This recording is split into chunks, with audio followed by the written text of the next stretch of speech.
అన్న ఈరోజు షాప్ ఉందా లేదన్నా? లేదు తమ్ముడు. సరేలేన్నా. ఏరా పని పోలేదా? లేదు పోలేదురా. మీరెక్కడ పోతున్నారు ఇక్కడ? ఇవన్నీ కాదరా, నీకు డబ్బులు ఎంత ఉంది? నా కాడ ఓ 200 ఉండాలిరా టిఫిన్ కి. రోజు తినేదే కదరా, నాతో రా 200 1000 రూపాయలు చేసి చూపిస్తా. రోజు ఓనర్ వద్దన్నాడు కదా.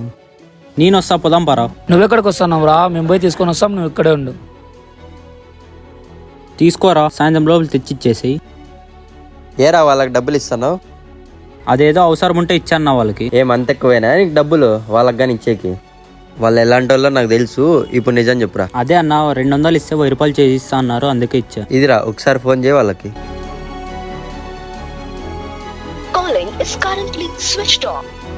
చూసినావా, ఇప్పుడు పోయి 10 నిమిషాలు కూడా కాలేదు, అప్పుడే ఫోన్ స్విచ్ ఆఫ్ చేసుకున్నారు. సరే పోతే పోయినాలే డబ్బులు. ఏమంగా నువ్వు పని ఇవ్వలేదు? వాళ్ళు వారం దాకా రారంటున్నా, వాళ్ళే వేరే పని చూసుకోమని చెప్తున్నారు. సర్లే ఇంటికాడికి పోయి ఏమని తినేసి వేరే పని అన్నా చూస్తారా.